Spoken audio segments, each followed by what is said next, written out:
안녕하세요. 도전 GPD. 네, 공인중개사 2차 시험 과목별 공부법 영상을 시작하도록 하겠습니다. 영상 시작하기 전에 구독 부탁드리겠습니다. 자, 첫 번째 중개사법입니다.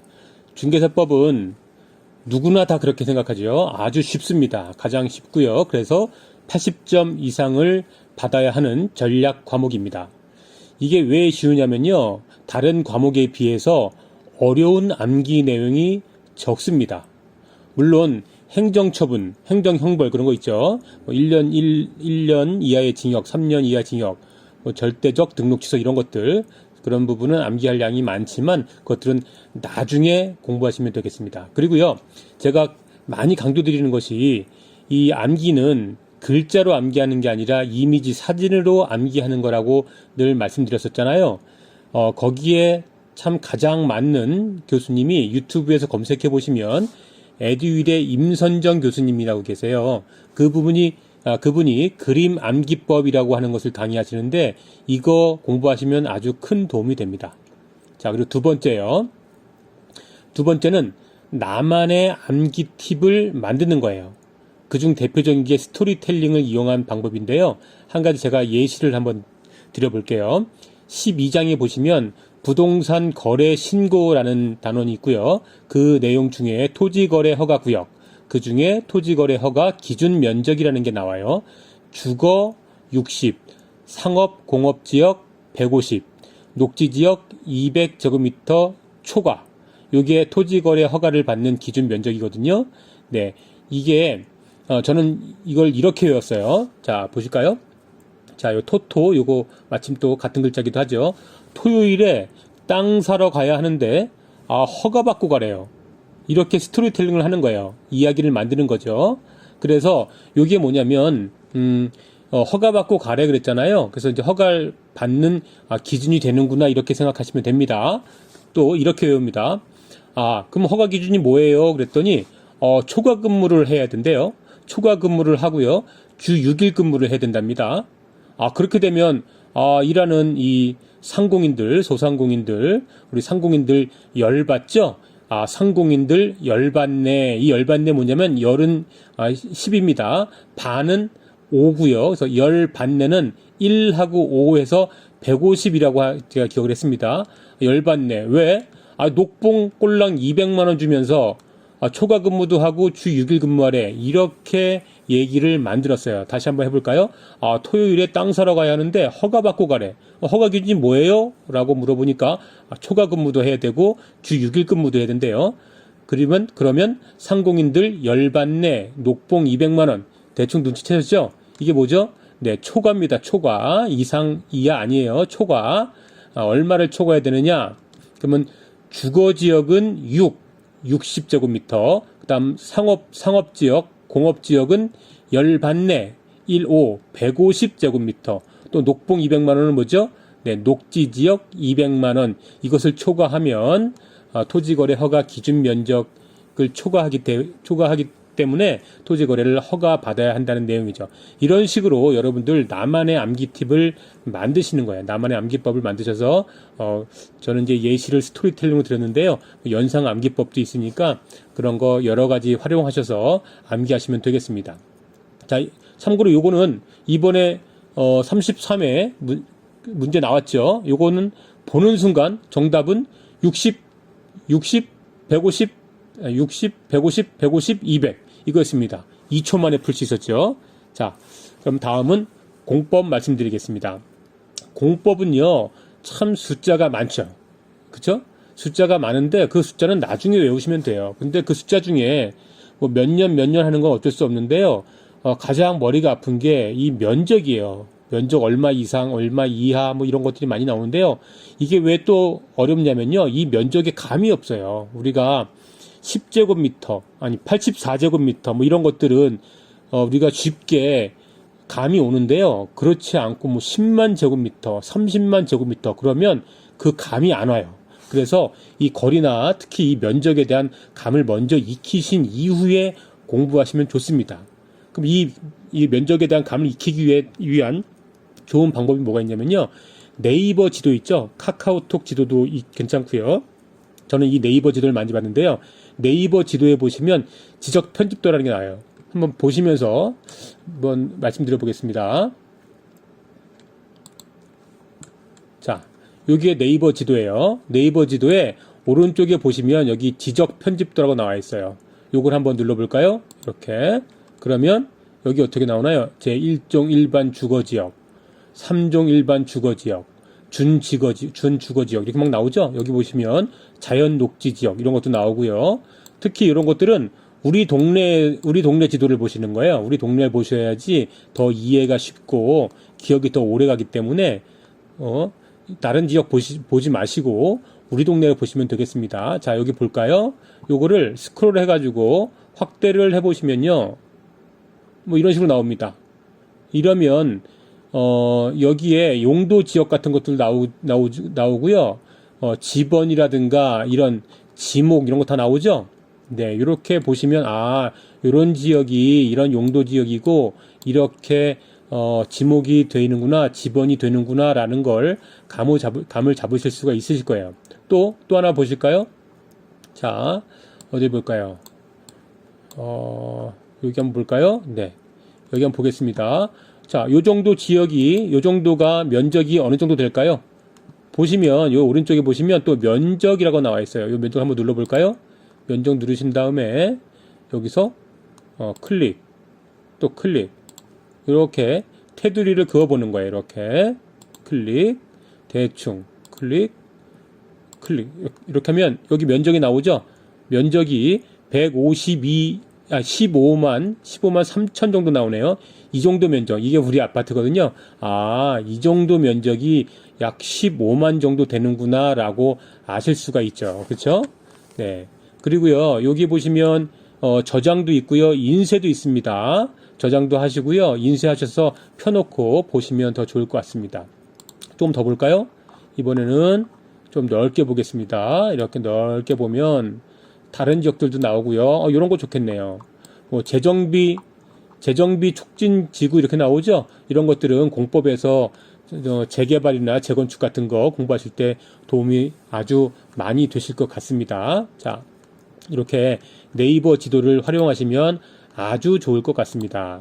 자, 그리고요, 이 공법은요, 공부하시기 전에 이렇게 뭐 면적이라든가 거리라든가 이런 감을 익히신 다음에는요, 반드시 체계도를 먼저 공부를 하세요. 다른 분들은 체계도는 어느 정도 공부가 되지 않은 상태에서 공부하면 이해가 안 된다고 하시는데요. 물론 이해가 잘 안 됩니다. 하지만 우리는 이해하려고 보는 게 아니라 전체적인 사업의 흐름을 보려고 하는 거예요. 이 체계도 특강 하시는 분들은 여러 선생님들이 계신데요.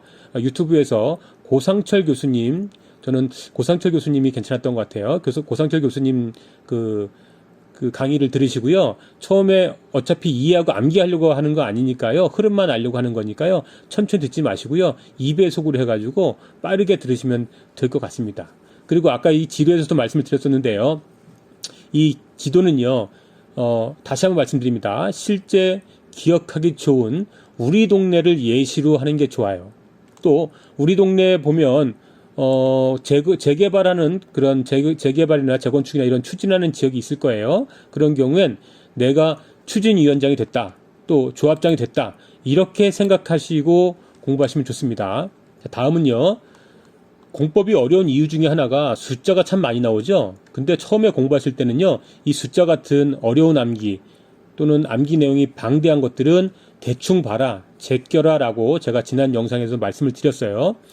대표적인 게 하나 있습니다. 자, 용도 지역별 건폐율, 용적률 암기하는 게 있죠. 556657 9887 뭐 이렇게 암기를 하는데요. 처음에 그렇게 암기가 가능하다 하더라도요, 암기하지 마세요. 저는 이렇게 했습니다. 처음엔 대충 공부하라고 했잖아요. 자, 건폐율, 용적률 둘 다 같습니다. 상업지역이 가장 크고요. 그 다음 준주거, 그 다음 공업지역, 그 다음 주거지역 이렇습니다. 이게 어떤 게 큰지만 먼저 알아도 웬만한 문제 풀립니다. 물론 간혹 가다가 숫자까지 다 알아야 하는 문제도 가끔 나왔어요. 그 부분은 나중에 공부하시면 되고요. 처음에는 부담 갖게 숫자를 다 암기하려고 하지 마시고요. 이런 식으로 대충만 암기하세요. 저는 또 이걸 이렇게 했습니다. 요 앞글자를 따가지고요. 상준이고 공주잖아요. 네, 상준이가 공주보다 크지 이렇게 외웠습니다. 상준이 남자고 공주는 여자니까 남자가 더 크겠죠. 상준이가 공주보다 크지 이렇게 외우고 넘어갔습니다. 이렇게 넘어가도요. 이 건폐율 용적률 문제 나오면 대부분 다 맞을 수 있어요. 자, 다음은 공시법을 말씀드리겠습니다. 이 공시법은요. 지적법과 등기법으로 이렇게 둘로 또 나뉘죠. 이 공시법의 특징은요. 기출 비중이 가장 높습니다. 그 말은 나오던 문제가 또 나온다는 말이죠. 그럴 가능성이 가장 많아요. 그렇기 때문에 제가 말씀드린 이 기출문제를 가지고 나만의 요약집을 만드는 방법으로 공부해서 그것만 몇 번 반복해도 충분히 고득점이 나옵니다. 실제 저도요. 모의고사를 보면요. 20개 이상 맞았었어요. 24문제잖아요. 24문제 중에 20개면 상당히 높죠. 그런데 물론 이번 시험에서는 실수도 제가 좀 하고 그래가지고 18개밖에 맞지 못했지만 이거는 20개 이상 충분히 받을 수가 있습니다. 자, 그리고 두 번째요. 자, 이것은요, 공시법은요, 약간의 이해가 되면 암기가 훨씬 더 쉬워요.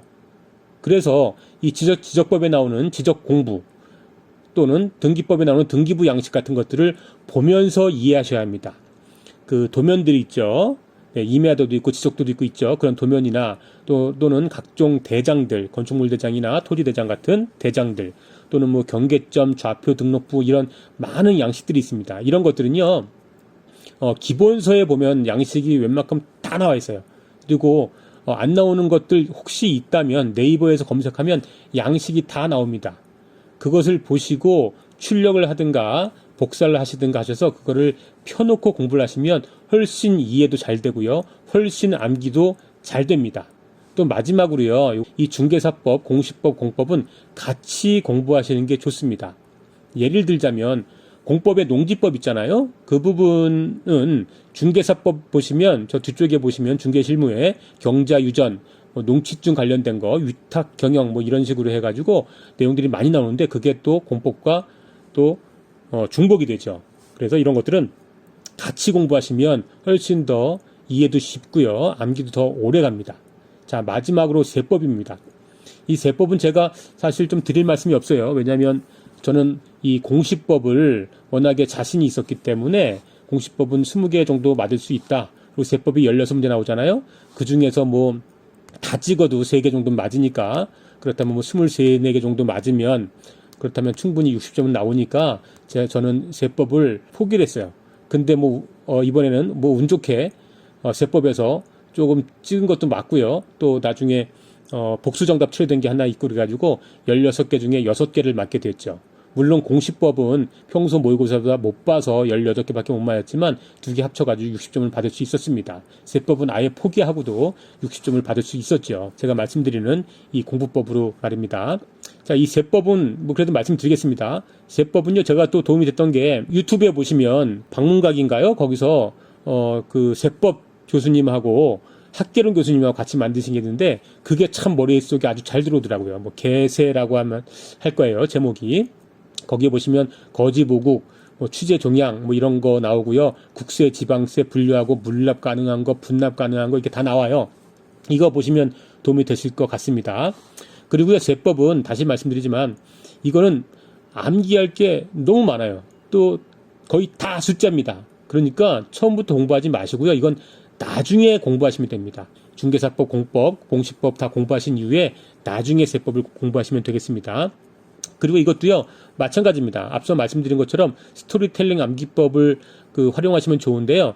실제 사례를 예를 들어서 공부하면 좋을 것 같아요. 그런데 내가 실제로 집을 취득하고 양도를 하고 한 경험이 없다면 그냥 뭐 상상하시면 되겠습니다. 내가 얼마에 어떤 집을 취득했다 생각하시고 그렇다면 취득세를 내게 되겠고요. 그 다음에 보유하는 동안에 재산세나 종부세를 내게 되겠고요. 또 나중에 매매를 하게 되면 양도세를 내게 되겠죠. 그것을 내가 실제로 거래를 했다고 상상하시고 공부하시면 도움이 될 것 같습니다. 그리고 마지막으로요. 저처럼 만약에 나중에 시간이 없다거나 또는 워낙에 문제수가 적기 때문에 나는 굳이 공부하기 싫다 하시는 분들도 아예 포기하시면 안 되고요. 일부분만이라도 공부하시면 좋을 것 같아요. 그래서 저 같은 경우에는 이렇게 추천드립니다. 앞부분 조세총론 있잖아요. 그 부분은 암기할 것도 많지 않고요. 충분히 암기도 오래 갑니다. 그리고 이 맨 마지막에 나오는 양도소득세 부분이 가장 많이 나오거든요. 5문제가 나옵니다. 그렇다면 처음에는요, 이 조세총론과 양도소득세만 공부하신다고 생각하시고 공부하시면 됩니다. 이 가능한 게요, 이거는 순서대로 공부하실 필요가 없어요. 이 과목은요. 그렇기 때문에 맨 앞부분 조세총론, 맨 뒷부분 양도소득세 이렇게만 공부하셔도 웬만한 몇 문제는 맞을 수가 있습니다. 자, 이상 마치겠고요. 제가 여러 가지 말씀을 드렸는데 결국에는 가장 중요한 것은요, 반드시 나만의 요약집을 처음부터 만드시고요, 그것을 반복 암기하셔야 합니다. 그리고요, 제가 요약집 활용법 영상에서도 말씀드렸지만 내 목소리로 녹음해서 반복 청취하면서 암기하는 거 유용하게 도움이 된다는 거 말씀드리고요. 또 한 번에 요약집을 다 만드는 게 아니라 여러 번 나눠서 요약집을 만들고 업데이트하고 또 단계별로 암기하고 이 과정을 반복하시면 아주 큰 도움이 되실 겁니다. 자, 이상 마치겠고요. 마지막으로 다시 한번 채널 구독 부탁드리겠습니다. 감사합니다.